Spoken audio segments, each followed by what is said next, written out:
Komisi B DPRD DKI Jakarta mendorong pembenahan menyeluruh tata kelola perparkiran.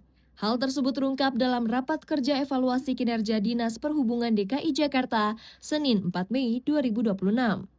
Pasalnya, isu parkir menjadi sorotan utama menyusul banyaknya keluhan masyarakat di lapangan. Ketua Komisi B Nova Harifan Paloh mengatakan, meski terdapat pansus pengelolaan perparkiran, pihaknya tetap mendalami dan mencari solusi konkret. Menurut Nova, persoalan parkir tidak hanya soal penertiban di lapangan, melainkan terkait sistem dan tata kelola yang belum optimal. Ia menilai perlu evaluasi skema pengelolaan dan kerjasama antar pihak.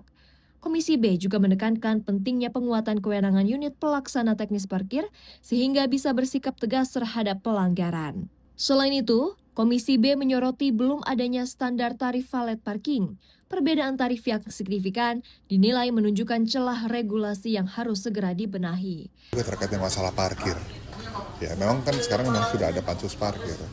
Tapi hari ini kita mendalami secara mendalam, tadi dengan terkait dengan keluhan-keluhan para anggota juga, ya terkait dengan masalah pengelolaan parkir ya.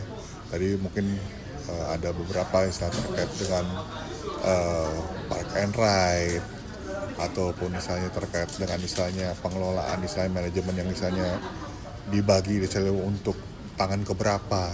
Kan tadi kan juga saya sampaikan juga kan bahwa ini kan nggak boleh terjadi ini, bahwa PP Parkir harus punya kewenangan khusus untuk menertibkan ya yang melanggar, bahwa kita ini harus sesuai dengan aturan seperti itu. Valet parking yang sampai saat ini kan bahwa tarifnya itu berbeda-beda. Ya kalau penetapan misalnya mungkin dari PP Parkir yang pengelolaan dari mereka hanya 50.000, tapi kan di beberapa tempat ada yang 200.000, bahkan ada yang lebih gitu kan. Nah ini kan rupanya kan belum masuk ke dalam aturan gitu kan. Nah tentunya kan kalau tadi dilihat bahwa tadi penjelasan Pak Kadis bahwa tarifnya ini kan tarif utama dari awal, misalnya mungkin 5.000 gitu. Tetapi yang misalnya 200.000 kan tidak masuk seperti itu. Nah ini kan perlu ada kajian khusus ya kan. Untuk apakah misalnya mungkin ada pergub baru, itu mungkin ada revisi perda ke depannya seperti itu. Sementara itu, Kepala Unit Pengelola Perparkiran Dinas Perhubungan DKI Jakarta, Mas Des Arofi mengatakan, pihaknya terus membenahi sistem parkir lewat digitalisasi. Sistem tersebut diterapkan pada parkir off-street maupun on-street. Ia berharap digitalisasi meningkatkan transparansi, meminimalisir kebocoran pendapatan, serta memudahkan masyarakat dalam pembayaran. Sekarang kami informasikan secara umum bahwa proses digitalisasi ini tengah kami lakukan baik di off-street maupun di on-street. Untuk yang di on-street, ini per hari ini sudah 16 ruas jalan, Pak. Ada di Jakarta Barat, Selatan, dan lainnya. Dan